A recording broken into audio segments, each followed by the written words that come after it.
Welcome to Easy Chemistry for All.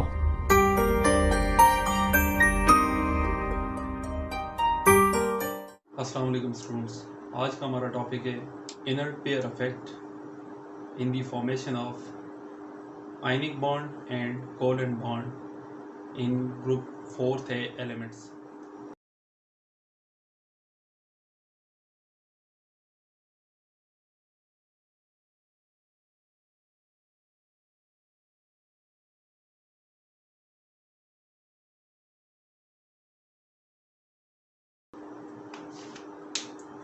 Inert pair effect जो देखा गया है वो 4th ग्रुप एलिमेंट्स में।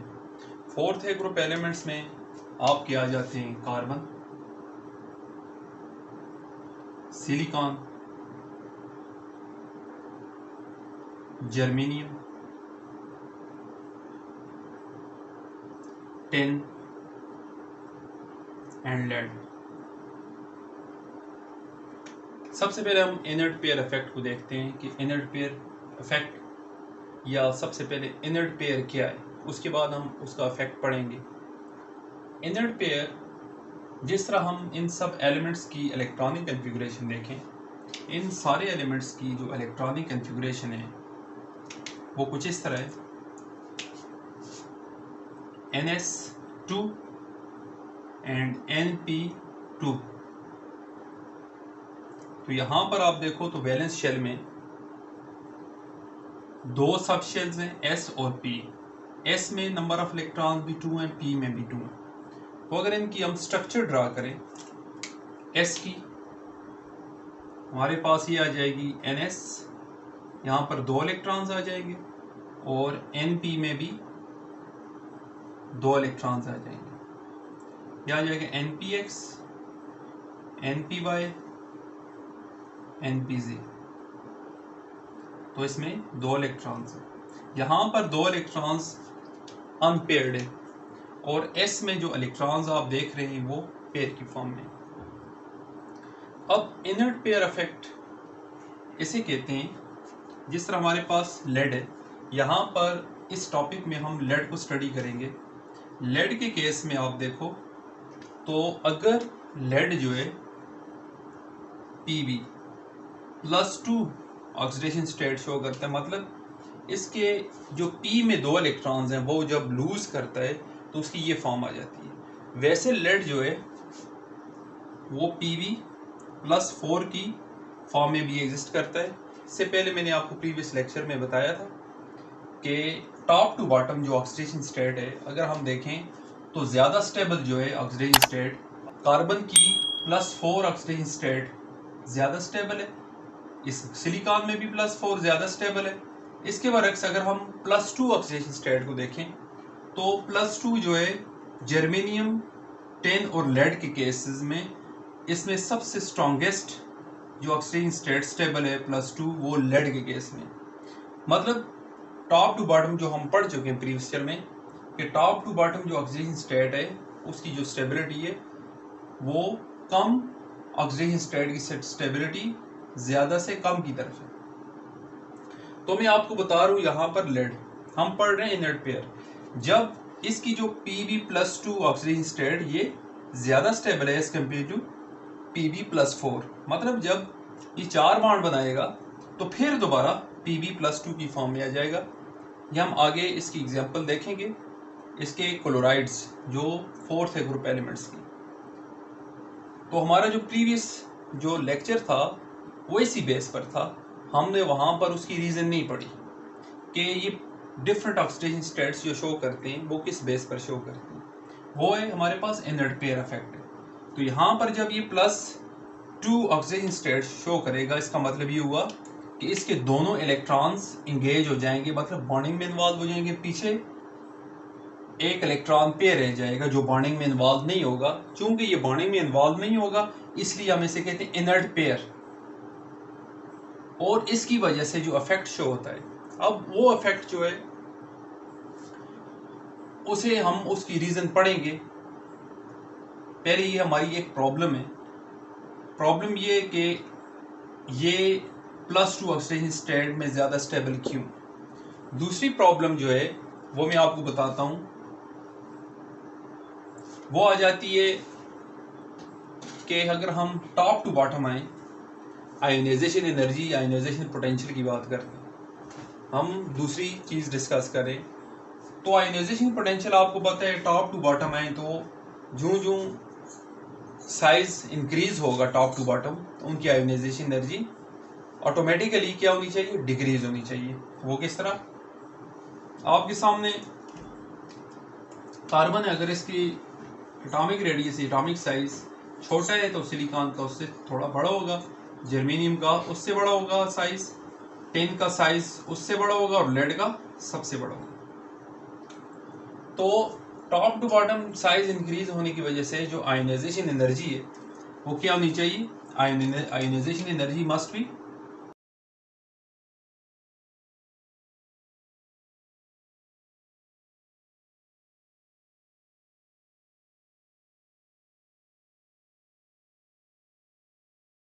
तो आयोनाइजेशन एनर्जी वैसे ही होती है, मतलब डिक्रीज होती है। लेकिन जो हमारे पास एक्सेप्शनल केस है वो हमारे पास लेड आ जाता है। लेड के केस में जो आयोनाइजेशन एनर्जी है वो टिन के मुकाबले में स्लाइटली इंक्रीज होती है, स्लाइटली इंक्रीज होती है। वो इंक्रीज जो है वो किस बेस पर है, और इसी तरह ये +2 ऑक्सीडेशन स्टेट क्यों शो करता है, ये हम एक ही इसकी रीज़न पढ़ेंगे। वो रीज़न बताने से पहले मैं आपको एक और चीज़ बताऊं, वो ये +2 ऑक्सीडेशन स्टेट जब ये लेड शो करता है तो इसकी जो बॉन्डिंग की नेचर होती है, मतलब ये जब दो दूसरे एटम्स के साथ बॉन्ड बनाता है, कोई भी एटम्स हो सकते हैं, तो वो जो दो बॉन्ड्स होते हैं वो आयनिक इन नेचर होते हैं। जब हम +4 देखें, लेड +4 ऑक्सीजन स्टेट को देखें, जब ये 4 बॉन्ड बनाता है, मतलब इसके चारों के चारों इलेक्ट्रॉन्स जब बॉन्डिंग में इन्वॉल्व हो जाते हैं, S वाले भी और P वाले भी, तब इसके जो बॉन्ड्स होते हैं उसकी नेचर कोवेलेंट होती है।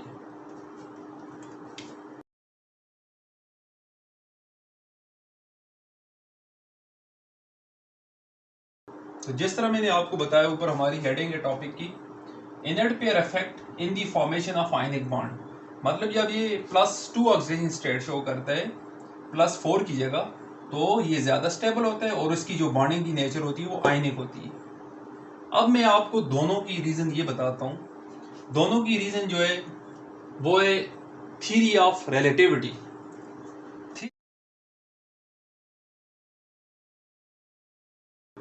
थ्योरी ऑफ रिलेटिविटी ये कहती है कि जिस तरह टॉप टू बॉटम आए साइज इंक्रीज होता है तो उनकी आयोनाइजेशन एनर्जी भी कम होनी चाहिए। लेकिन थ्योरी ऑफ रिलेटिविटी ये कहती है जितना साइज एटम का बड़ा होता है तो उसके जो बैलेंस इलेक्ट्रॉन्स, जो नॉन बॉन्डिंग इलेक्ट्रॉन्स जो होंगे, वो अगर S में, S सब शेल में, अब हम S सब शेल को देखें तो S सब शेल की जो शेप होती है वो स्फेरिकल होती है।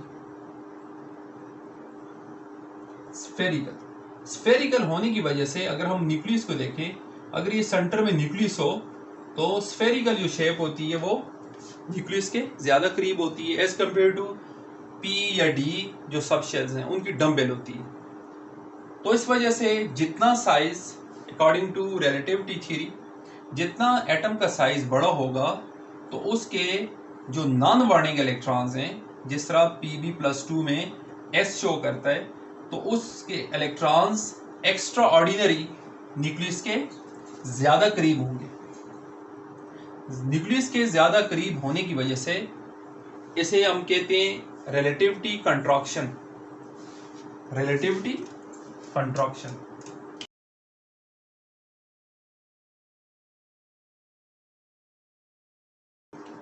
के जो वैलेंस शेल के S सब शेल में जो नॉन बॉन्डिंग इलेक्ट्रॉन्स हैं वो एक्स्ट्रा ऑर्डिनरीली न्यूक्लियस उन्हें अपने करीब लाएगा, जिसकी वजह से हमें ज़्यादा एनर्जी देनी पड़ेगी इनके वैलेंस इलेक्ट्रॉन्स, मतलब S इलेक्ट्रॉन्स को रिलीज करने के लिए। इसलिए टिन के मुकाबले में लेड की जो आयनाइजेशन पोटेंशियल है वो स्लाइटली क्या होती है, हाई होती है। हमारा टॉपिक है inert pair effect in the formation of covalent bond.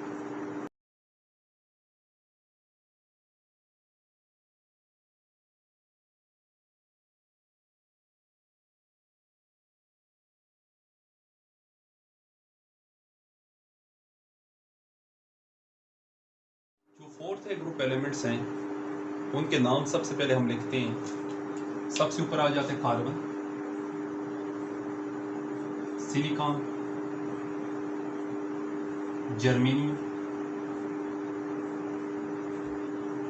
Tin और लेड।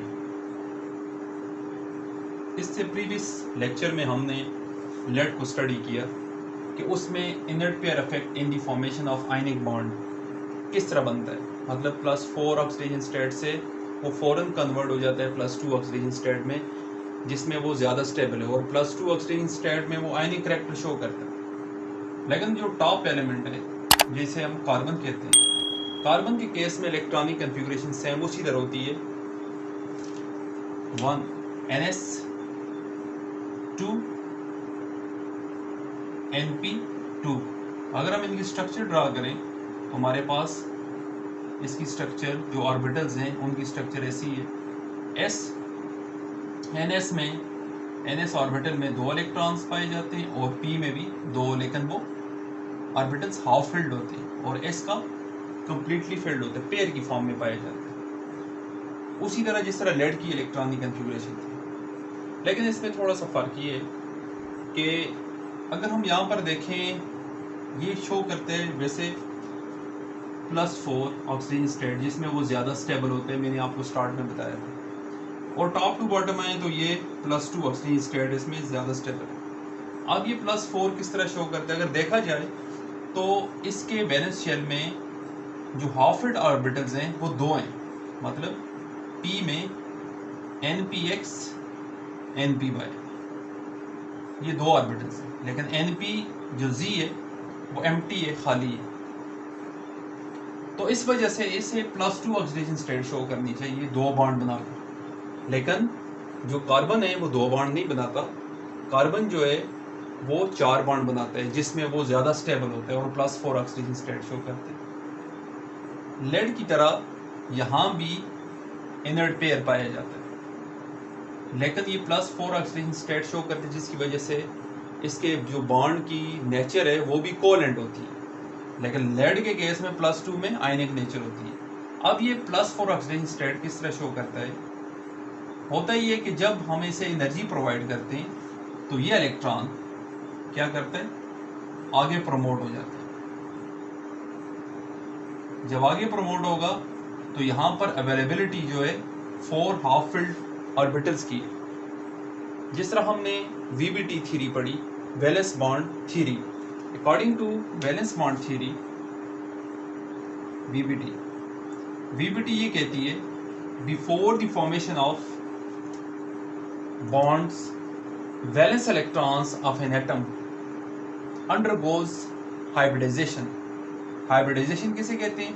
अब इस केस में देखें, S की एनर्जी डिफरेंट है P के मुकाबले में, P के सारे ऑर्बिटल्स के मुकाबले में, तो इसकी शेप इनके मुकाबले में डिफरेंट है। जब ये डिफरेंट शेप्स और डिफरेंट एनर्जीज के ऑर्बिटल्स जब आपस में मिक्स होते हैं, मिक्स किस तरह हुए, ये इलेक्ट्रॉन जब आगे प्रमोट हुआ, इसका मतलब ये है कि ये आपस में मिक्स हुए हैं।